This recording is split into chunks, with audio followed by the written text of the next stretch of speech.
So a few weeks ago, the internet saw its latest data breach. The T app, which was an application primarily used by women to discuss online dating partners. All the information you want about him before y'all meet. Stop! There is a dating app that will literally show you if men have verified red flags or green flags. Then I found out about the app T. You can literally do any type of research on these men, including a reverse image search.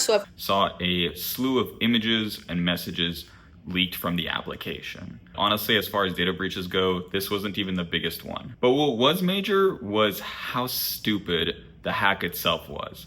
These hackers were able to access the database with all these messages and images with really little effort. And this has gotten me wondering, should anyone really be able to just deploy a massive data harvesting application that all consumers can use? If we start to think about it, it's actually insane the amount of privilege software engineers have when it comes to just deploying things into the public. I want to talk about this today and talk about whether it's preventable or whether we should rethink this approach. Before I go into the T-App, I do want to do a bit of a self-plug. If you're more of a reader, you can actually check out the premise of this episode on my Substack. I wrote up an article that's on the same topic. If you're more of a background noise kind of person, I also have clips of my live stream of this episode on my other channel where I post my Twitch streams.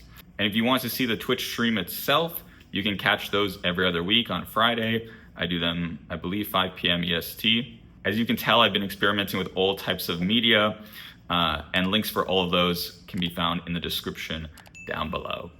All right, let's get back to the T-App. So let's first discuss what the T-App was. The T-App was a social media platform for women to discuss recent online dates that they had gone on. If multiple customers of the T-App happened to go on the same date with a guy on Tinder or Hinge, they could talk about him, they could talk about that experience. If it was a good experience, they could leave a positive review, but more often than not, if it was a bad experience, they could leave a bad review or warn other women about them. You can kind of think about this like Glassdoor, the website where you go and rate companies, except instead of companies, you have dudes. To sign up for the app, you would have to submit a photo ID to verify that you were a woman. The best part is everything is anonymous. Given the nature of the application, customers discussed pretty sensitive topics on the T-App. These topics ranged from reputation-damaging comments about potential dates, to finding out about infidelity of partners, to just sensitive medical conversations about topics like abortion. And to the major surprise of the customers, a lot of these sensitive conversations and these photo IDs got leaked to the public. But how did that hack happen? Well, it was actually stupid simple. See, a bunch of 4chan hackers were able to find the database to which a lot of these images and messages were being sent to. They found out that the database was just on a public network. It was a URL that you could visit, and after you visited, you were able to see these images kind of like you can in your Google Drive. And from there, they were able to download and spread those images and messages to the public. The URL itself was later verified by 404 Media. Now, as someone who works in tech, I cannot emphasize enough how absolutely amateur this is. Like, there is absolutely zero reason a database should ever be accessible on a public network. Every junior that graduates college knows not to do this. For reference, the way most systems are built is that you have a middle layer between your client, which is the app that the user actually interacts with, and your database layer. And this middle layer is what is responsible for handling things like permissions and determining what data should actually go to the public or the user that's trying to access that data. There's absolutely no reason the client should ever directly access the database. Also, it's insane that an app like T-App, which inherently has sensitive information, just store that information completely unencrypted. The fact that those images were just the same images that people uploaded and not a hashed version of those. If those images and messages were properly encrypted, those hackers would have just ended up going to a database that was just full of random characters that they couldn't understand or parse. It still would have been bad, but at least there would have been another layer of protection. But this keeps happening. Not every data breach is this easily preventable or this stupid, but many of the smaller ones are. And it's clear that most engineers just don't have the incentives to care about the privacy of their customers when they're building their applications. The engineers aren't going to be sued directly, and they're shielded by the company. And these smaller companies typically don't have the capital to pay off any class action lawsuit like the T-App is experiencing now, when it ultimately comes after these breaches.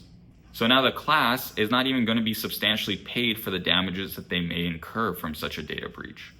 The frequency at which these data breaches happen, the clear lack of incentive that exists to prevent them, and the fact that there is absolutely no restriction for anyone to just go and deploy these applications has made me really wonder, is it time to certify software engineers? Should software engineers need some sort of license or paperwork that is reviewed by app marketplaces or cloud providers before they are allowed to publish consumer-facing applications? For context, certifications in other STEM and legal disciplines is nothing new. For example, in some mechanical engineering, you need someone with a fundamentals of engineering or professional engineering license before you are allowed to release a project into the public or certain environments. To be an architect for a city, you often need a specific license from that city. Accountants need to spend half their career taking CPA exams. Lawyers have their bar exams. Pharmacists have their NAPLEX exams. Even most barbers require their own license. If you think about it, software engineers are really the odd ones out, as they have absolutely no restrictions or expectations for what they need before they can go deploy an application. You don't even need a software engineering degree. You can just go and learn from some YouTube videos and then go deploy some crap on Firebase. There is no other profession where you can just grab a bunch of your buddies and go build something that could potentially impact the public. By certifying software engineers, you can make sure that they know what it takes to be compliant with certain privacy laws and standards. They'll know not to expose their database publicly and to encrypt data that is on their server. Companies will be held liable for making sure that they hire certified software engineers. But probably more importantly, cloud providers will be responsible and liable for confirming that the company did have a licensed or certified software engineer sign off on a project. Not only does this mitigate potential disaster, but it also spreads out responsibility if legal recourse needs to take place. A class action lawsuit is no longer just a lawsuit against some small startup that can't pay the funds. It's against the cloud company that definitely has the capital. Would certifying software engineers end all consumer breaches? Of course not. Buildings still fall down, planes fall out of the sky, and every now and then an accountant accidentally commits fraud. But all of these still occur at a much lower rate than they once did. And I know some of you are thinking, but Tim, the legal effort that it would take to pass something like this is insane. To get past big tech and their insanely large lobbying arm that probably doesn't have an interest in such a thing, you would have to get past politicians and you'd have to teach the public about why they should care about data privacy. And it's not even clear whether laws in America even matter anymore. And getting anything past Congress is just a fucking nightmare. Yeah, I know it looks bleak, but data privacy is not just an American issue. It's a global issue.